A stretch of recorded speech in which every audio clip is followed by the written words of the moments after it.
Mbola eo amin'izay tontolo ny finoana zay ary no amaranantsika ny fotoanantsika amin'izao takariva izao.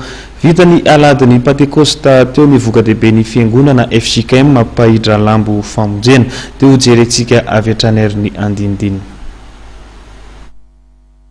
Ankoatra ny fankalazana ny Pentecosta izay andro lehibe tokoa ho an'ny fiangonana kristianina maneran'izao tontolo izao dia nanatanteraka ny voka-dehibe tamin'io andro Pentecosta io ihany koa ny fiangonana FJKM ampahindra lambo famonjena.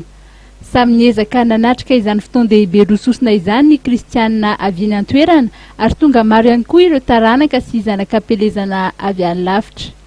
Nitarika ny fanompoam-pivavahana ny mpitandrina ao an-toerana Pastera Rakotondranay Volalaina. Ny tenin'Andriamanitra notoriana tamin'ity andro ity dia nalaina tao amin'ny boky epistily voalohany nosoratan'i Paoly Apôstôly ho an'ny fiangonana tany Korinto ka ny toko 12:7 manao hoe ary izy rehetra dia samy nomena ny fampisehoana ny fanahy ahasoa. Niaraka ny farimbona tamin'ny fitantanana ny sakramentan'ny fandraisan'ny fanasan'ny tompo kosa ny mpitandrina mivady satria samy mpitandrina moa izy ireo. Na dia maro aza ireo zanakam-pelezana nanatrika ny voka-dehibe dia mbola misy ireo taranaky ny fiangonana FJKM ampahindra lambo famonjena no tsy mbola nanatitra ny anjara vokatra koa andrasana ny fahatongavan'izy ireo any an-toerana.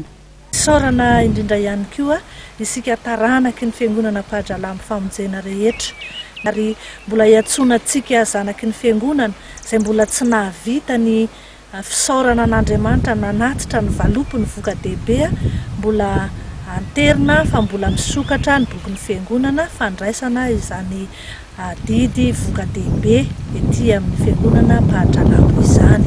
Azadiny ry havana ny fotoan-dehibe tsika manaraka fitokanana ny fanamafisam-peo amin'ny alahady 1 Jona ho avy izao. Niara isaotra an'Andriamanitra isika noho ny fahazahoana soamatsara izany fanamafisam-peo amin'ny fiangonana izany ary mitoy ny asan'Andriamanitra eto anivon'ny fiangonana dia niezaka valitafo na ny plafond izay efa nentanana antsika mianakavy amin'ny alalan'ny boky mpiankonana kristianina dia samy mandray anjara samy manompo amin'ny tompo mba ho tanterakantsika mianakavy tokoa no hoe zaho sy ny ankonako kosa dia hanompo an'i Jehovah izahay.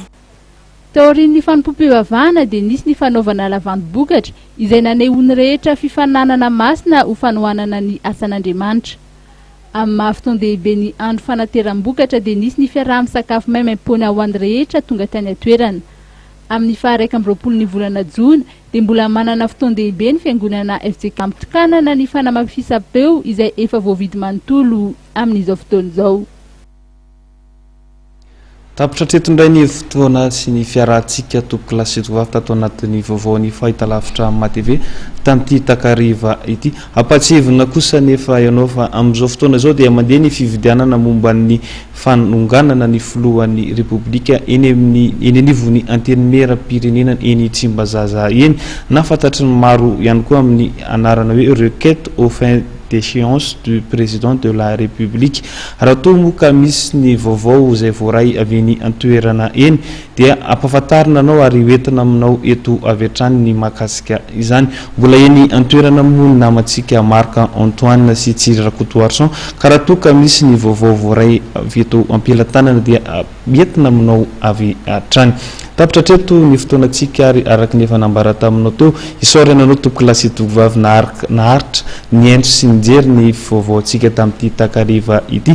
Manome fotoananao ary ny tenako sy ny teknisianina ary ihany koa ny sampana fampalalam-baovao ny fahitalavitra matv ho amin'ny fotoana ny rahampitso indray mametraka ny veloma mandrapitafary toko lasy toboko vavy.